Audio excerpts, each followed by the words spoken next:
saya akan memperkenalkan diri terlebih dahulu.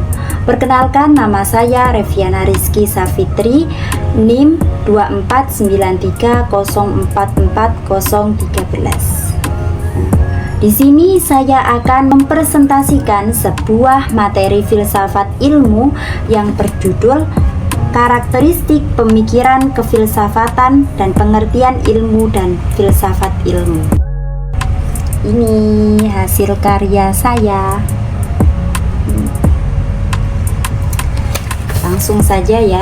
Filsafat memiliki cara berpikir yang berbeda dari ilmu biasa. Orang yang berfilsafat berusaha mencari hakikat terdalam dari segala sesuatu, bukan sekedar fakta di permukaan. Berikut ciri-ciri dijelaskan dengan bahasa sederhana. Di sini ada pemikiran yang bebas dan sebebas-bebasnya. Artinya, berpikir tanpa terikat oleh aturan, ideologi, atau pandangan tertentu. Filsafat menolak paksaan berpikir, semua ide boleh diuji secara logis. Ada pemikiran yang rasional dan kritis. Setiap gagasan diuji dengan akal dan logika. Filsafat tidak langsung percaya pada sesuatu sebelum diuji secara masuk akal. Ada pemikiran esensial. Filsafat tidak hanya menanyakan apa yang nampak, tetapi juga mengapa sesuatu itu ada dan apa hakikatnya. Selanjutnya ada pemikiran yang abstrak. Pemikiran filsafat sering membahas hal-hal yang bersifat ide, ada konsep, bukan hal konkret, seperti benda atau angka. Nah, selanjutnya ada pemikiran yang radikal. Filsafat menggali permasalahan sampai ke akar-akarnya untuk menemukan dasar kebenaran yang paling dalam. Nah, ada pemikiran yang holistik, berpikir secara menyeluruh, melihat hubungan antar bagian, bukan hanya satu sisi dari satu persoalan. Selanjutnya ada pemikiran yang kontinu. Pemikiran filsafat tidak berhenti pada satu jawaban, selalu mencari penjelasan yang lebih dalam dan baru. Selanjutnya ada pemikiran yang inquiry. Filsafat selalu berusaha menyelidiki dan mencari tahu kebenaran dan berbagai sudut pandang.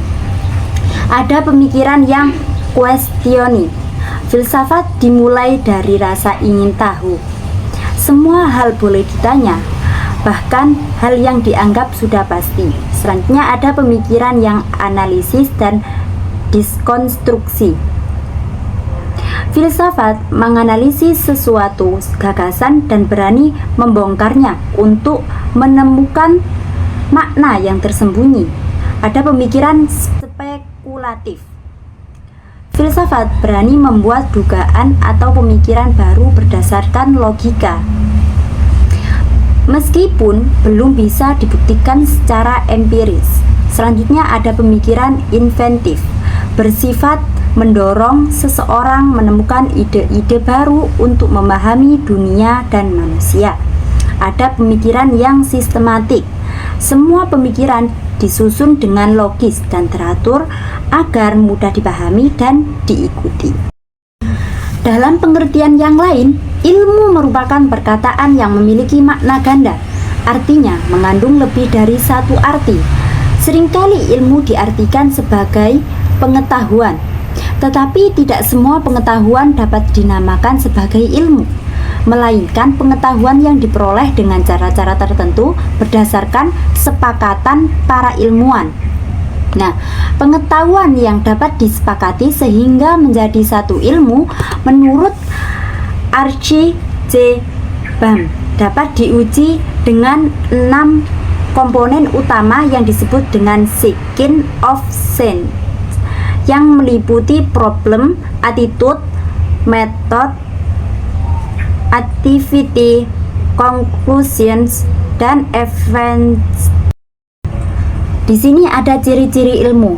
Yang pertama ada objektif, berdasarkan fakta, bukan pendapat pribadi. Ada sistematis, disusun dengan urutan dan metode yang jelas.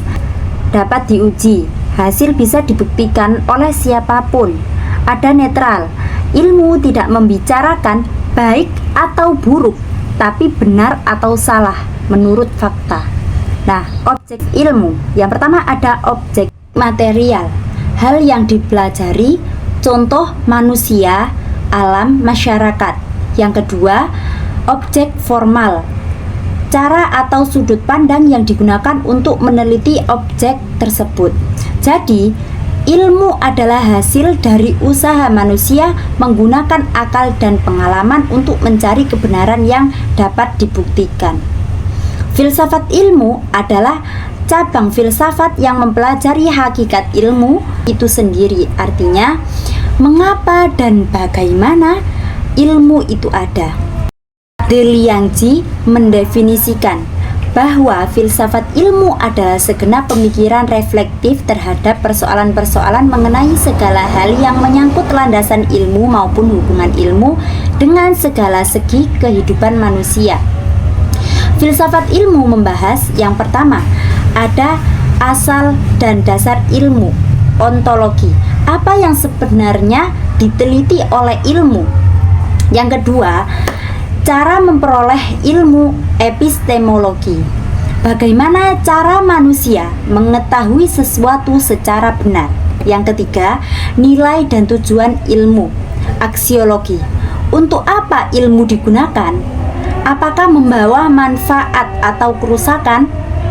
Nah, tujuan filsafat ilmu. Yang pertama ada memahami dasar dan batas kemampuan ilmu. Yang kedua ada menentukan tanggung jawab moral dan penggunaan ilmu. Yang ketiga menjadikan ilmu berguna untuk kemanusiaan dan kehidupan.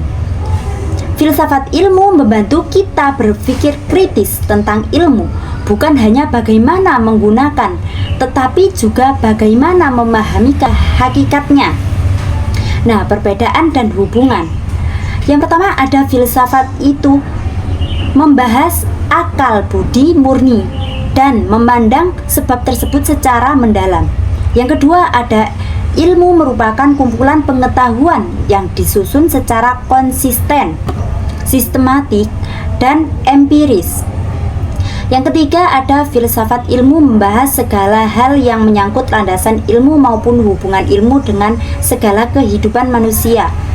Hubungan antropologi membahas segala aspek tentang manusia, sedangkan filsafat menelaah tentang segala yang mungkin dipikirkan manusia.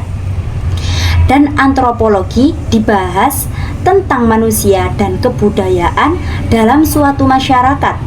Filsafat dan ilmu saling berkaitan erat.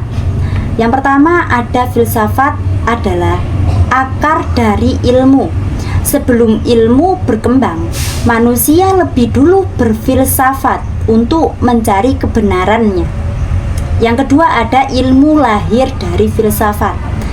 Ketika pemikiran filsafat diuji dengan metode dan data empiris, jadi ilmu pengetahuan.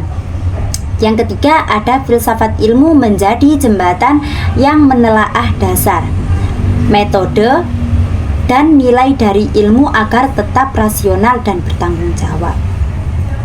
Nah, hubungan filsafat ilmu dan filsafat ilmu dengan antropologi. Yang pertama antropologi membahas segala aspek kehidupan manusia dan kebudayaannya.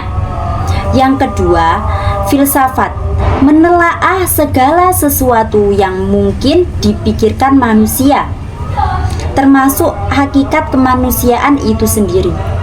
Yang ketiga ada filsafat ilmu memberikan dasar penalaran dan metode berpikir ilmiah, membantu antropologi dalam menganalisis kebudayaan.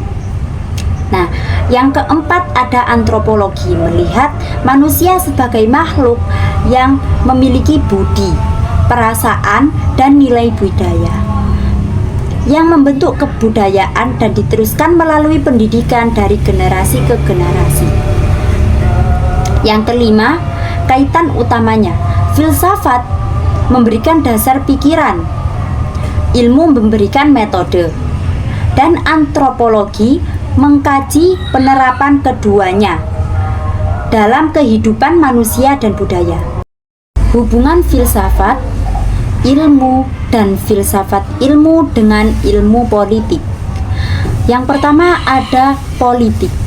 Dapat dipandang sebagai cabang filsafat karena memerlukan cara berpikir kompleks dan sistematis dalam memahami kekuasaan, keadilan, dan kehidupan masyarakat.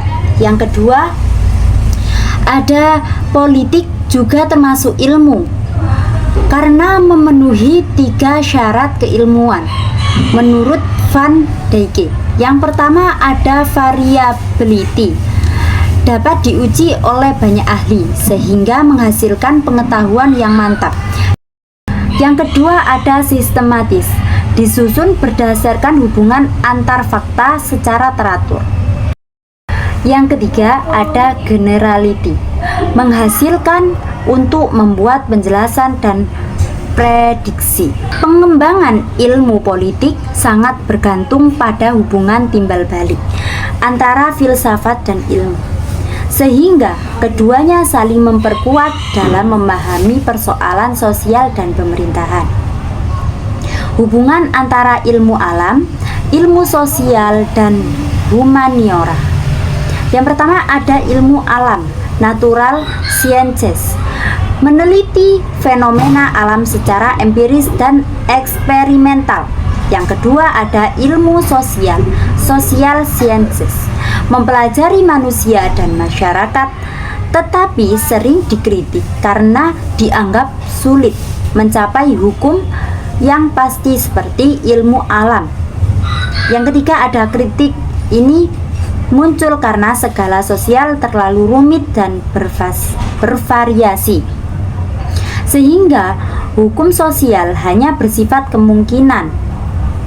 Nah, tujuan pendidikan filsafat dan filsafat ilmu. Yang pertama ada menumbuhkan kemampuan berpikir bebas, rasional, kritis, dan kreatif.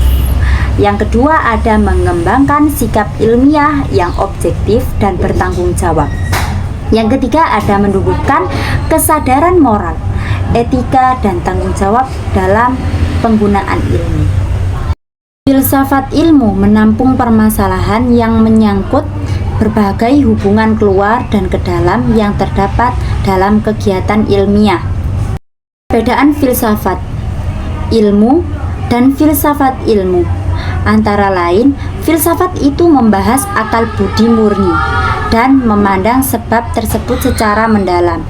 Ilmu merupakan kumpulan pengetahuan yang disusun secara konsisten, sistematis, dan empiris. Filsafat ilmu membahas segala yang menyangkut landasan ilmu maupun hubungan ilmu dengan segala kehidupan manusia. Nah, selain itu, ilmu politik mempelajari salah satu aspek kehidupan manusia antara manusia tentang kewenangan sehingga diperluaskan analisis yang jelas dan menelaah. Dan menurut Van Dijk, politik memenuhi syarat sebagai suatu ilmu karena memiliki variability, sistematis, dan generality. Selain itu, ilmu politik merupakan suatu bidang pengetahuan campuran yang pengembangannya bergantung pada hubungan timbal balik dan saling mempengaruhi antara filsafat dan ilmu, sehingga terjadi relevansi antara politik dan filsafat ilmu. Sekian dari saya, mohon maaf kalau ada yang kurang jelas. Saya akhiri. Assalamualaikum warahmatullahi wabarakatuh.